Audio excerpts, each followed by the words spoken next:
This is a horror story that I see very often, and it is one where related to people doing their own research and making the wrong assumptions about their product. And it's when it is a class 1 device. Most of them are 510K exempt. Some of them are even GMP exempt, meaning that they're exempt from most of the requirements of the quality system regulation except for complaints and records and registration and listing. And they get so excited by reading these exemptions that could apply that they exceed what the FDA intended in terms of technology or product features for that product to be considered exempt. And then if that wasn't bad enough, the competitors start telling on each other, and then the FDA will send that untitled or that warning letter. And I saw a company get one, and they were like, this is no big deal. And I'm like, well, it's actually a very big deal, and they kind of ignored it. And the FDA said, well, we'll submit the 510K. And they took so long to submit the 510K that the FDA sent them a cease and desist letter to stop distributing their product and to turn their 510K in immediately.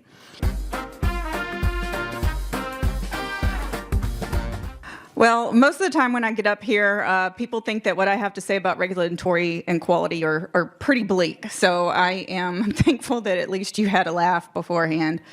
I'm going to dumb it down a little bit compared to the other presentations that you've seen today. And so we're going to talk about the regulatory red flags for investors and startups that they simply must avoid. To me, these are going to seem pretty obvious, but people who are new to investing or new to running a company, especially in the healthcare organizations, make these mistakes all the time. So let's see. The most important thing about Lean RQA is the executive team here. I am trying to compete with Nick, except for instead of adding kids to my bunch every year, I seem to add a dog. So we have a chief medical officer now. So Life Science 101. So as an investor, all you really need is the company has a great pitch. You have your financial projections look great. Your device concept makes sense. And the company is confident in their own regulatory strategy. Now, for a lot of life science investors, this is kind of where it stops. But this is not all you need. This is very, very wrong if this is going to be what gives you the green light on an investment.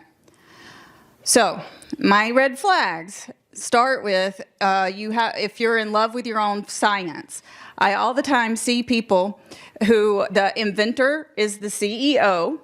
They are not only in love with their device, but all the science and technology around it, and they assume everybody else is going to be, including the FDA. They also assume that things are obvious about the connections between their science and the device. And I will tell you right now, the FDA does not believe in the transitive property of math.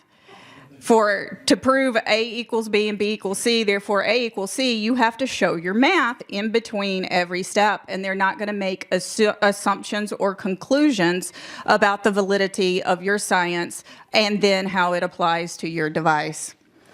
I've also seen, the inventor CEO that is so in love with their science and technology, they surround themselves with like-minded people or other scientists and don't balance out the skill sets that you need to really run a business.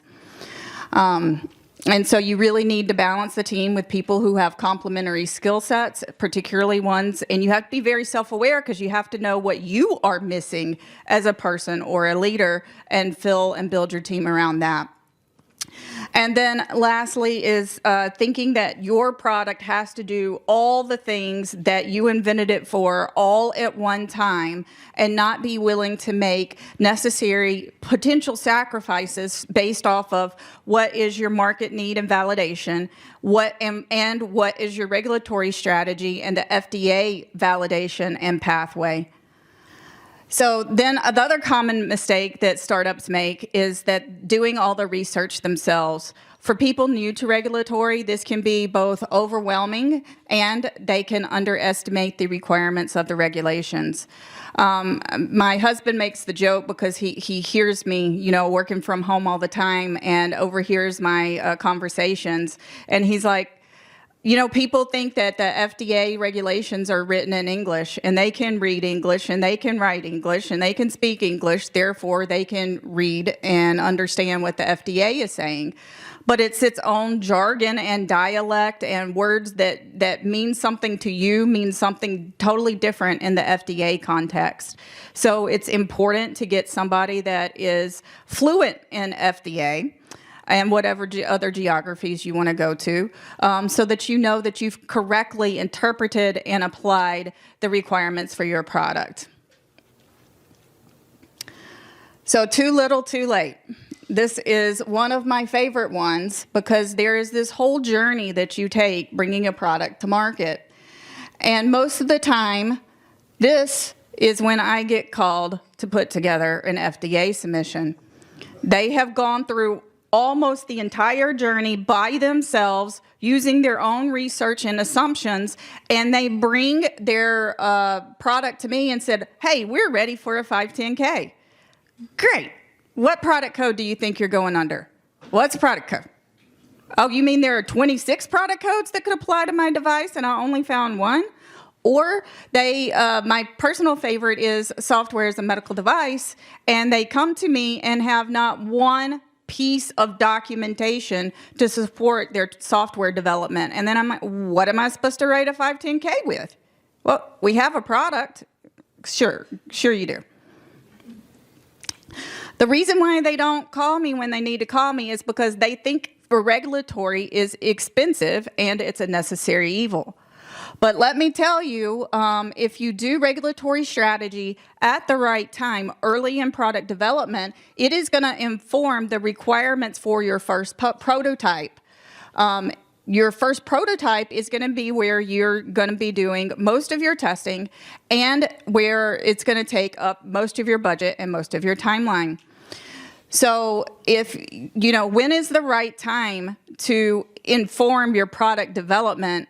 It's before you test, not you test and fail and then, oh, wow, we had a lot of requirements for electrical safety that we weren't, informed about or aware of. So, and then the other big thing is, startups will come to me and they don't have any quality management system of any variety. While they for sure don't need an entire quality management system, the right time to apply design controls is as you're developing your product. Because what is really expensive is getting in your time machine and trying to retrospectively create all of your design history documentation and documents that I will need to put in the submission to turn into FDA. So this is where it really is expensive, is to do all of this in reverse, and nobody can remember why they selected that as a design input or a user need in the first place. The other is the classic winning strategies of a lot of startups don't even want to approach the FDA because they think, oh, we'll just work these things out in submission. It's going to be quicker like that. Like they're going to, and then also like being in submission is going to be a way to kind of bully or force the FDA into, okay, we're in this together to clear our device. They're not. They're not your partner. They're not, there to help your device really get to market. And so they see that, okay, I'd rather ask the FDA for forgiveness rather than permission. And the way to ask FDA for permission is to engage them in a pre-submission. This is, right now, there is no fee for it, and it's a way to form a dialogue around your product, your technology, your clinical strategy, your test strategy, get buy-in to their protocols before you spend a lot of time and money in testing, and then they told you, you know what, we disagreed with your biocompatibility classification, and we really need about $50,000 more worth of testing that's going to take you about 6 more months. And then, the testing that they need could exceed the time that you have to be able to put your submission on hold and go do that testing. So the other favorite A patent does not equal design controls. So I have had, companies that come to me and they say, tell me about all, like how extensive their patent and IP is, and think that because it is so detailed that this has equates that they have been through the whole design control process. Most startups are virtual manufacturers in that they have contract manufacturers and they're the specification developers. A lot of times they're even using contract manufacturers as their design houses. And so for that reason, they will assume that they don't need a quality management system of their own, but there are minimum requirements that even if you outsource everything about your product, including design controls, that you have to have within your own system that you are in control of and own. And then using somebody because they think they found a manufacturing partner. Maybe it was a good price point. Maybe they did something for free or for equity, but really they don't have the quality management system or anything but beyond the manufacturing capabilities, and therefore they're not able to register as with the FDA as a contract manufacturer because they either can't or won't invest in the controls that they need for themselves. Unsubstantiated claims is another big deal because there are two parts to it. First, this is the most classic for regulatory people, is that we do all the work, go through the laborious process, we get your product cleared or granted with a de novo, and the first thing marketing does is go sell it for something that we didn't talk about in the 510K or support with testing or data. So this would be considered an unsubstantiated claim. So it's best when you're putting your regulatory strategy together early in that product development. I always ask my clients, I said, I need your marketing plans too. I need to understand the whole realm of indications. I need to understand every piece of collateral that somebody wants to put on your website, and we need to make a test plan, and we need to talk about those in your submission. So if you have unsubstantiated claims in the post-market environment, you can get a friendly untitled letter up to a warning letter from the FDA. And speaking of claims, that gets into our good buddy Nick's world here, where your claims also can affect your regulatory and your reimbursement strategy, and your regulatory strategy can get out of sync with your reimbursement strategy. So this is getting to be particularly a problem in the digital health world right now because they want to say things like, well, we're just a wellness app, therefore we don't have a need for a regulatory strategy or an FDA path. But then they want to make claims that exceed that regulatory boundaries for a wellness app. And they say, well, we're a wellness app because we don't want to do the FDA, but we want Medicare to pay for the use of our app. And so is your regulatory and your reimbursement strategy in lockstep. And this can lead to a lot of serious consequences because this app, Owlet, was baby socks that had a little sensor on them and would send messages to the parent's phone. And they kept saying, when they were pitching and raising their money, they would say things like, oh, this is a wellness device and a consumer play, but we have a future healthcare play. And they got their marketing wires crossed up and didn't have really clear boundaries around what would make it a consumer product, what would make it a healthcare product, and they ended up getting a warning letter from the FDA. So this is also a big disconnect between the regulatory strategy and the pitch deck, because I don't think I have seen a pitch deck from a startup company that didn't use like one of these novel, new technology, first of its kind, something of that, but then turn around and the next slide tell me that they're a 510K. A 510K is based off of a principle called substantial equivalence, meaning that you are substantially equivalent or almost just alike to another product on the market. If you're using the words new, novel, first of its kind, you are setting yourself up to be a de novo because you're not going to have what's called a predicate device to base your regulatory strategy off of. And this is a real tightrope that startups have to walk, because it's this constant balancing. For your IP, you have to convince the patent office that this is new and novel enough that you deserve a patent. Then you want to turn around and make the opposite argument to FDA. Well, don't pay attention to the patent that says we're so cool. We're really just like this other thing. So what are the right questions to ask and answer if you are either an investor or a startup? Well, the first is, when is your plan to exit? Are you going to try to exit before or after you execute your regulatory clearance or approval? What is your regulatory path? Are you 510K and de novo or a PMA? Do you have predicates? What was their path? What are your other examples from your competitors?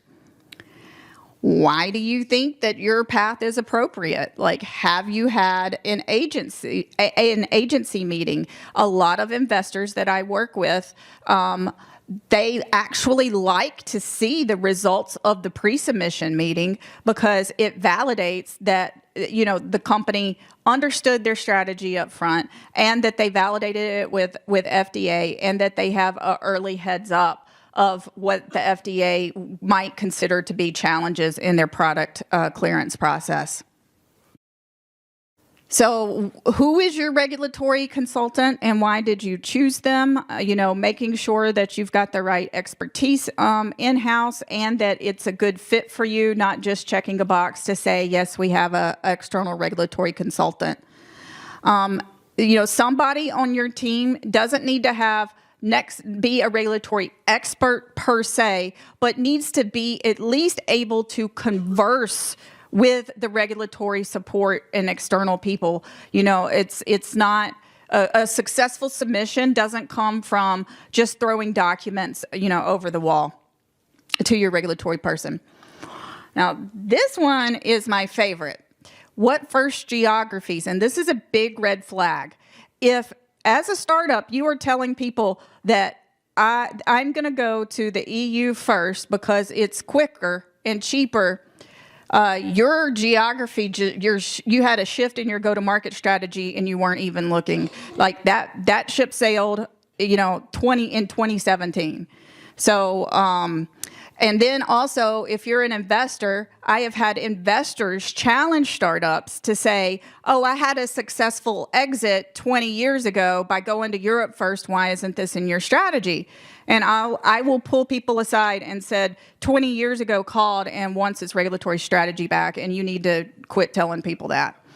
Because of the MDR, it is now taking a significantly, exponentially higher amount of time and higher amount of money to bring a product to Europe, if you can get a new product there at all right now. And I strongly suspect over the next 2 years that it will be extremely rare for new products that already don't have a CE marking certificate to come to market in Europe. Does your product make a claim? We've talked about the importance of validating your claims and making sure they're substantiated. Is your product prescribed? Is it going to be OTC or for prescription use? If it's OTC, the FDA is going to have higher scrutiny on your usability testing, on the populations you did your usability testing in, on your labeling, on the education level that your labeling is written to. And then, I'll be on the watch out for that novel versus terms like 510K and consumer play versus healthcare play. All of these should make you delve deeper into the regulatory.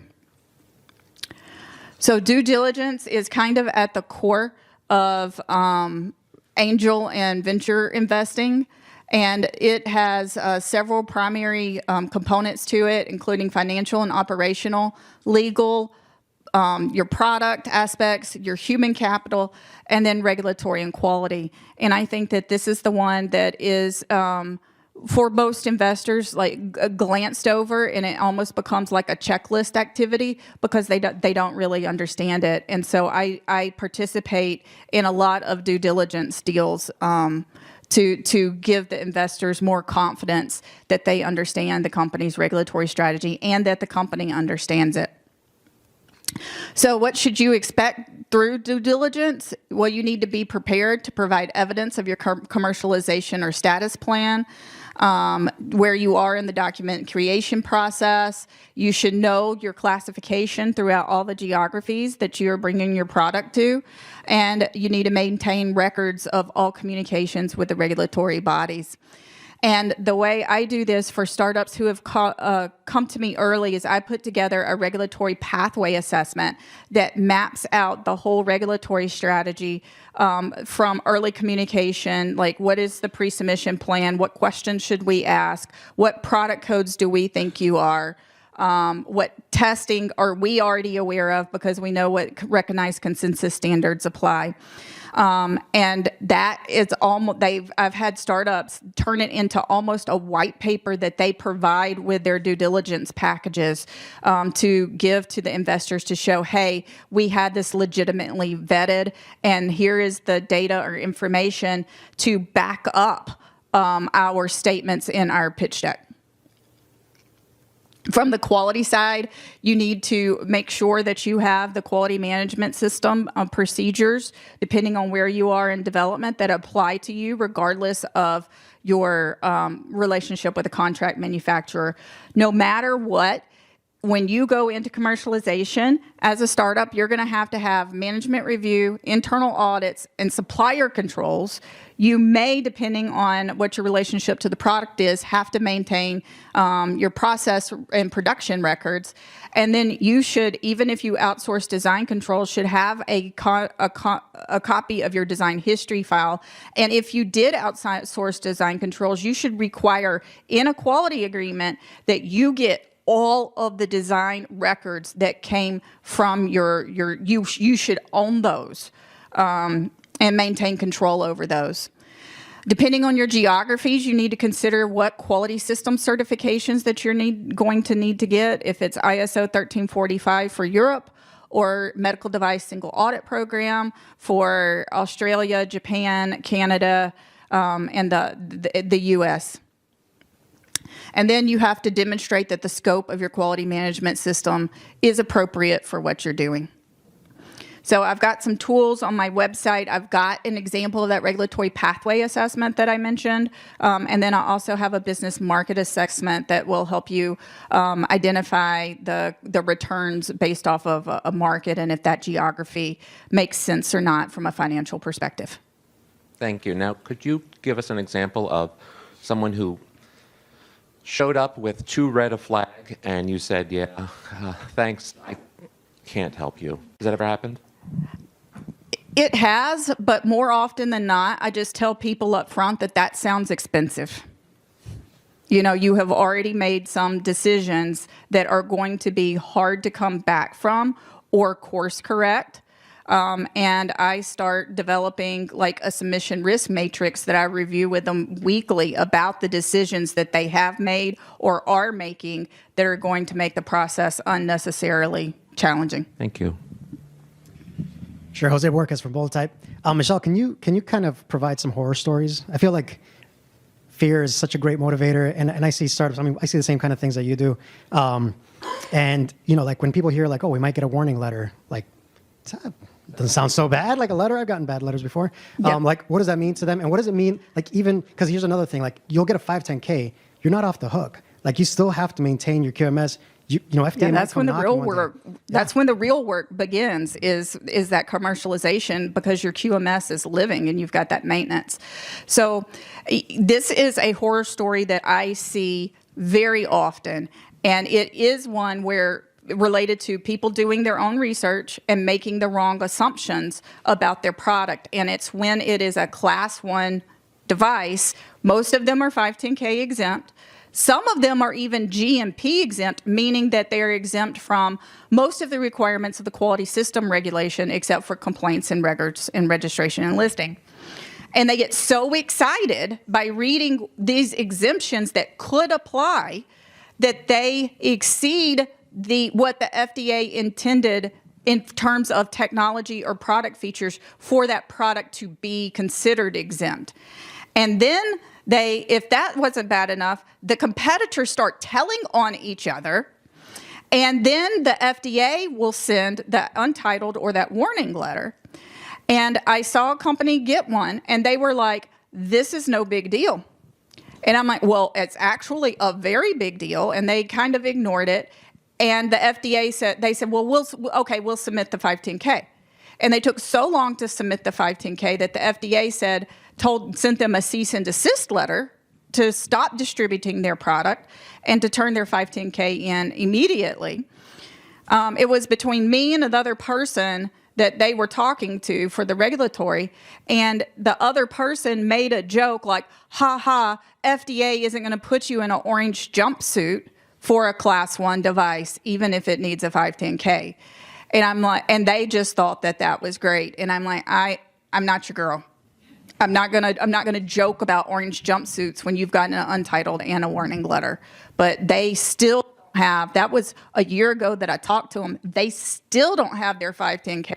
And they turned it in like shortly after I talked to them a year ago. So, I mean, that sounds expensive to me. They can't commercialize their device until they get it cleared now. I had a question. I wanted to talk. Can you talk a little bit about clinical? Because I've had experience where clients come in, they have this great design, they have this great product, and then they. What do you do? Oh, It's on. can you hear me? Yeah, but we haven't heard your name or what you do. Sorry, I'm Jorg. I'm with Omnica Corporation doing product development, design, and in your spirit, we make shit. That's how you talk. Yeah. To be technical Yeah, about to be it. technical. It's a Joeism. Yeah.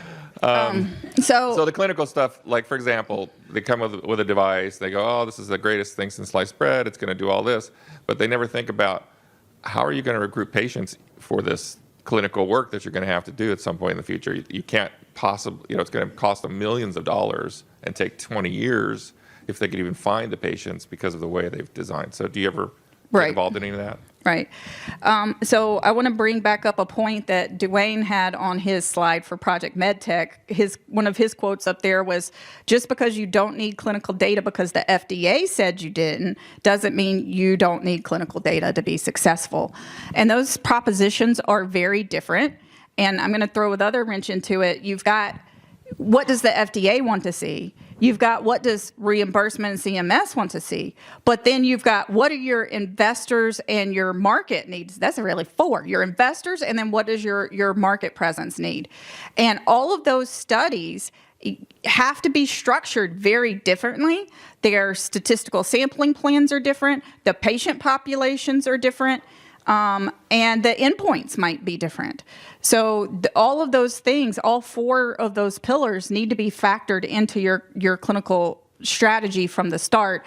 And you should absolutely, even if you're going to go out of the U.S. to do a clinical study and you plan on using the data for the FDA, you need to run that protocol by the FDA first to make sure that you validate both the sample size, the methodology, and the endpoints, or otherwise might not have any utility for you here. Yeah, Dwayne Mancini, Project MedTech. Michelle, I had a comment actually. You showed the 510K slide, and I think this is kind of flipping it. Yours is all about what investors should ask, and this is if you're a startup, how you know if you have a sophisticated MedTech investor or not.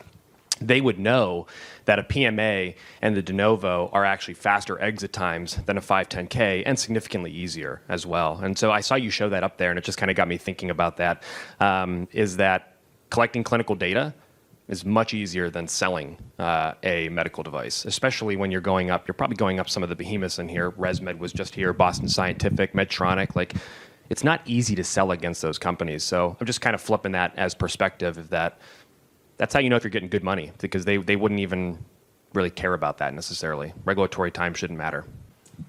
Nellie Bushman, virtual QMS. You already saw me. So I kind of know the answer, but I think it's important that the group hear the answer, and I think you're the best person to answer that. So even though Class 1 devices have some exemptions for GMP and have some exemptions for design control, isn't it still good business practice to have it, or at least have some of them? Absolutely. What industry, design controls, they are a legal requirement for medical devices, but they are, regardless of the industry, every industry has got some sort of product development process or design control process because it is good business practice and it prevents quality problems in commercialization, which are expensive no matter what industry you're in. So, maybe for a Class 1 device, you don't need a sophisticated system with all the bells and whistles, but, just some basic forms and templates, even if you're exempt. I'm going to do a little cross-promotion here. I'm on. Hello. I'm going to do a little cross-promotion here. First, one of the reasons I recommend Michelle is how many pages of guidance, et cetera, are published each year by regulatory bodies? Well, just the FDA puts out between 50 and 60 guidance documents a year in either draft or final form, and those probably average, let's just say, around 30 pages. Okay, so yep. 1,500 to 1,800 pages. And the EU Commission is not as consistent. I think they've got 20 guidances on their docket for this year, but if they do 2 or 3, I'd be surprised. So if you're thinking we got this regulatory thing under control, there's a little guidance thing in there that's not really official yet, but they're kind of leaning that way, that if you don't read that, you might make a decision that she's on that. So that's one of the reasons why you would hire Michelle. Another is, here comes the cross-promotion, where do you get your regulatory data? Basal Systems. And why? Because it's easier and faster than navigating the FDA databases. And why is that? And because I can see everything on 1 to 2 screens that I would have to go into 5 or 6, 7 databases for. But if you took longer, that's more billable hours for you, isn't it? That's not, we're in business to make money, but I'm not in business to make money off of needless tasks. I want to make money off of being of value to my customer. And this is a way that I can do more things with my brain than with my administrative skills. Michelle Lott, ladies and gentlemen.